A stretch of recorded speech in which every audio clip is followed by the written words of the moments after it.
The ASX opened 32 minutes ago. The local share market opened sharply lower this morning. This is following a huge sell-off from Wall Street overnight. Let's bring in Ed Boyd now. We saw Nvidia really rally the stock market yesterday in after-hours trade. We saw a big bounce here in the ASX, and it seems like it was all wiped within about, 4 to 6 hours on Wall Street? Yeah, it was pretty crazy. So Nvidia was up in after-hours trading. It started trading last night in positive territory. Within a few hours, it had done a severe U-turn. Wow. And Nvidia, we can show you where it finished up for the day on the US markets. It finished down 3%, which is a pretty big fall. It's now at its lowest. It's 16% lower than where it was about a year ago, so from its peak. So Nvidia has been dropping sharply. There's fears of an AI bubble on Wall Street. There's also fears after the job numbers came out in America that interest rates will not be cut later this year in December. So that triggered the big sell-off on Wall Street. You can see the Dow Jones index down. NASDAQ, which is obviously the big technology stocks, and Nvidia is part of that index, was down 2%.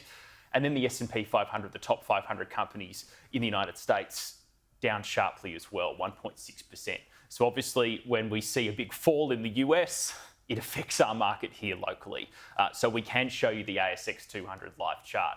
It has been trading for about 34 minutes almost. It's down 1.5%. So not as big a fall as we saw on the NASDAQ index, but still the stock market here today is at its lowest level in 6 months. Yesterday was a really good day for our market, thanks to that Nvidia rally and the positivity from Nvidia. Today, not so much. So we should have some live charts we can show you, Laura, for some of the big, large cap companies which are trading as we speak. AGL Energy down 1%, Commonwealth Bank. It was almost at $200 about 4 months ago. It's now at 151.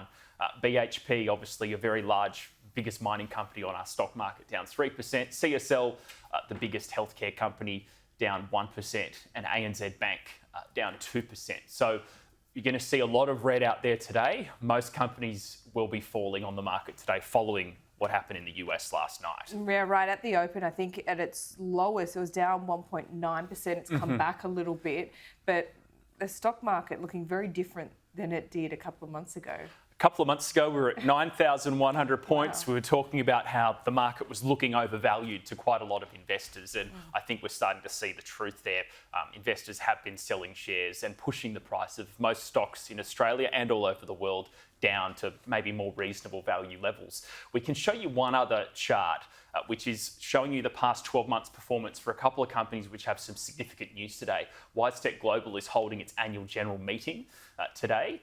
There's been a big shareholder protest vote against the remuneration report there. So they've lost 55% in value over the past 12 months. Drone Shield today is meeting with investors to basically give a strategy update to some key investors. So that's a significant one to watch as well.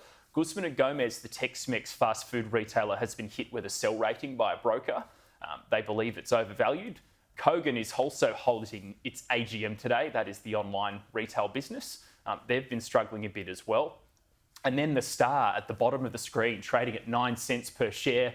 Just overnight, the New South Wales Independent Casino Commission has approved the US-based Bally's Corporation to buy the controlling share in the Star. So they will soon own 60% of the Star and run the Star Casino business going forward. 9 cents, is that a low?